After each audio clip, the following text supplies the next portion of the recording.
guys, so I said in my previous videos with my dad that I wanted to do a video on one of his watches, actually my favorite watch from his collection, the Doxa Sub 6000. She's got on his wrist right there, and he had on his wrist in the previous videos about Leica. Now, this isn't part of the Conversations with Creators series because it's not related to the creative aspect. This is more in the vein of the other watch videos that I've done. So, roll intro. And let's get started. So, tell me a little bit about the history of dive watches. Sure. So, well, before dive watches, you have watches that could actually survive underwater.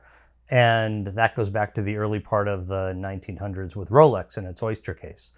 World War II was really the first time that there was really any thought given to an actual dive watch and some of the underwater demolitions that were taking place during World War II. And it was in the 1950s that you had a couple of manufacturers, Rolex with its Submariner and Blancpain with its 50 Fathoms, that was having commercially successful dive watches. So you got those two. You got one of my favorite brands in Panerai that was also doing that at the time. Where does Doxa fit into this? Doxa, well, for Doxa as a company goes back to the latter part of the 19th century. It was in the early 1960s, 1963, that they consciously decided to get into dive watches. They actually created a research project, and they put together professional divers, professional watchmakers, and for the better part of 2 years, they conducted research on what makes a great and effective dive watch. That work culminated in 1966, and then in 1967, they launched what became the Doxa Sub at the Basel World Fair. Interestingly, one of the professional divers who was on that team was Jacques Cousteau. Jacques Cousteau, many of you know from TV and movies that have mentioned him, but at the time he was a very successful commercial diver, and he had a company, US Divers, and he was so excited about the Doxa that he signed an exclusive relationship with Doxa to be the distributor for the Doxa Sub. So what is it about the Doxa Sub that makes it so special? So its most noticeable feature, and this came out of the research that was done in the early 1960s, is its color. Because it's a bright orange. And long before there was a Seiko orange monster, the first orange watch was the Doxa, because of the research that they did, which was designed to identify what color dial would show up best when diving. And I believe they were diving in Lake Geneva in Switzerland, and orange came out on top. So that's one feature, is that it's orange, although there are other varieties of Doxas with different colors. Another differentiating feature of the Doxa is the bezel, and two things about the bezel. First, it has this really knurly sawtooth pattern on the bezel, which makes it really easy to grip even with dive gloves on. But when you look at the bezel, it doesn't look like any other bezel of any other dive watch, because it doesn't show just minutes on it. What the bezel shows is called a no decompression dial. So there are two sets of numbers on the dial. One set of numbers shows feet or meters. The other set shows minutes. And what the no decompression dial tells the diver is how many minutes they can stay down at a given depth without having to go through decompression steps as they rise up, so they don't get the bends, which can actually be deadly. It's very dangerous. So those are key features. There's another really interesting feature, and they were really the first to do this as well, is that if you look at the minute hand versus the hour hand, when you're diving, you don't really care about hours because you're mostly down underwater for minutes. So the minute hand is much, much larger than the hour hand. And you see that a lot today, and you've seen it in dive watches since then, but this is the first place that you actually saw that. And lastly, from the very beginning, Doxa put a lot of lume into their dive watches so that they show up really nicely at night. Currently, it's all super luminova. That wasn't out in the 1960s, but it was still filled with lots of lume. Were they using radium back then? No, tritium. Radium goes back further than that. So, yeah. So what about Doxa's modern history? Well, the modern history, as with a lot of watch brands, almost ended for for Doxa anyway, with the quartz crisis in the 1980s. The watch stopped trading in 1983, 1984, and was dormant.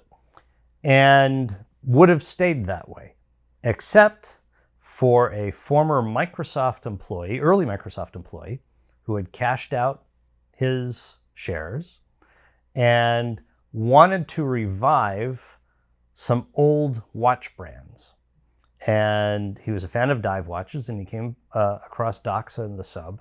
And he approached the owners of Doxa, which was still a company, even though it wasn't trading, and offered to make a significant investment. I think he offered to pay for the production of 1,000 watches, something like that. And if they would only re-release the Sub, that was in 1997.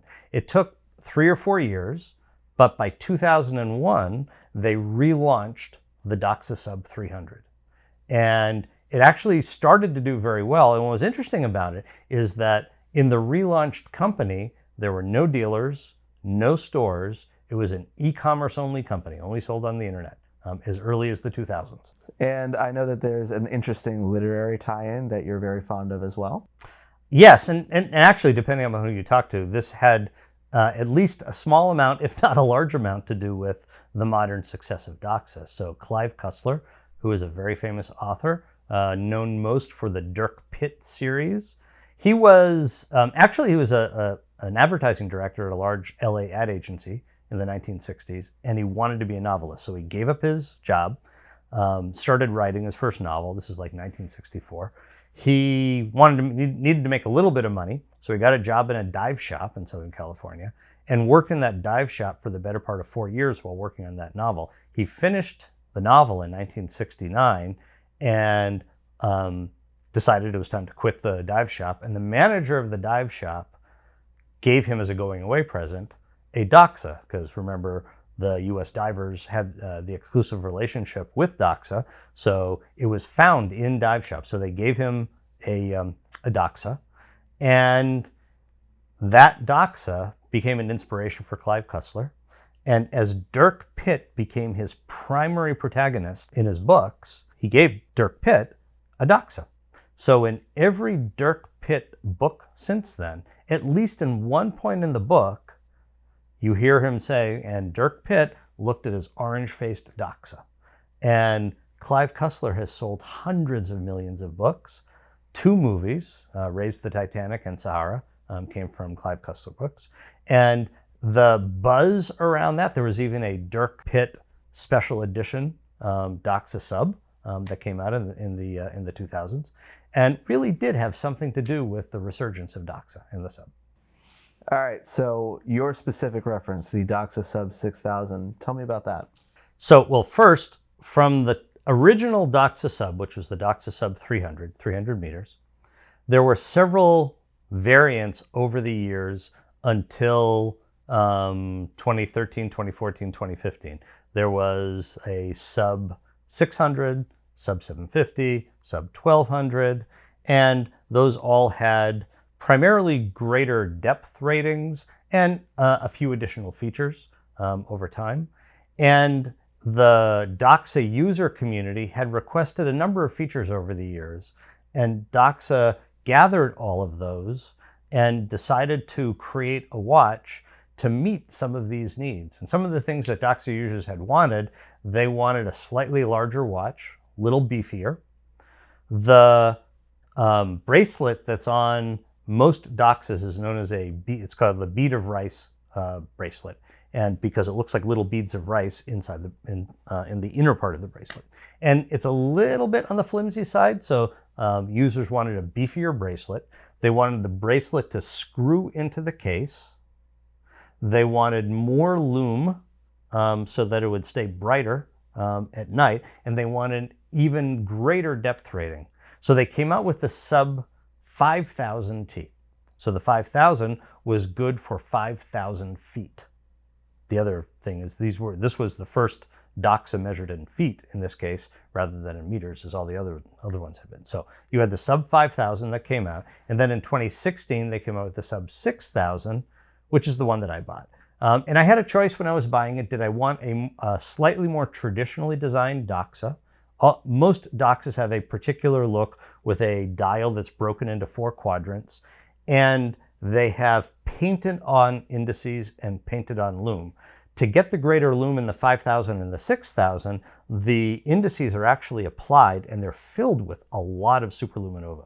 So the 5000 and now the 6000, they really stay bright for several hours, and very, very bright at that. So there's one additional feature that the 6000 has, which not all of the earlier Doxas had, which is a helium escape valve, which is designed to allow someone to stay at depth for greater periods of time. Actually, back in the late 1960s, the helium escape valve appeared on a Doxa, which was the very first brand to have a helium escape valve in a production version watch. And some of the Doxas have gotten it over the years, and the 6000 did get that. And so I decided to go with a slightly different one, and I got the 6000, and I love it. So this is not the only Doxa in our family, is it?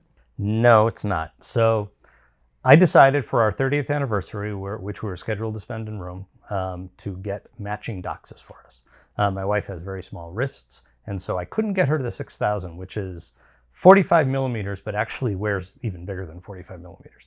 So I checked with Doxa, and not too long before then, this is back in 2017, they had identified one of those things that they found in their attic, a bunch of cases and watches that go back to the early 1970s. And one of the watches that they found was the Sub 200, which they named Coraline, women's watch. It's a fairly small, it's like 33 millimeters. There is a modern day Sub 200, but it has nothing to do with that. So it was about 33 millimeters, the same kind of case style, same orange dial, but in a very, very small watch. And so I got both of those, and even though I had the watches for the better part of 3 weeks before we went to Rome, I did not open it up. I didn't wear mine, which was hard, and I brought them to Rome, and I gave my wife hers and gave myself mine, so yeah, that's how we have two Doxas. So that's the Sub 200 Coraline that I bought for my wife, your mother, but there's a Sub 200 that you want. Yes, so the Doxa Sub 200 was released last year, a year before, and this is the lowest entry point into Doxa, but you can still get it in all of the interesting colors, including orange, and it doesn't have the no decompression dial that the Sub 300s and above would have, and it doesn't have the tonneau or rounded cushion case that the other Doxas would have. What it does have is the heritage behind Doxa. It still has the beads of rice bracelet, and it's still an excellently made watch. And because I am not exactly far along in my career yet, that's probably the Doxa that I'll be able to get my hands on. All right, I think that about covers everything that I wanted to talk about today. If you have any questions, comments, or suggestions, please leave them down in the comments below. And if you enjoyed this video, please like, share, and subscribe. You will not see this studio set up again, most likely, unless I film another video with my dad in his hotel room. Unfortunately, he's going out of town soon, so back to his hotel and then to the airport. But glad we were able to get some videos in and spend some time together before he left. All right, have a great one.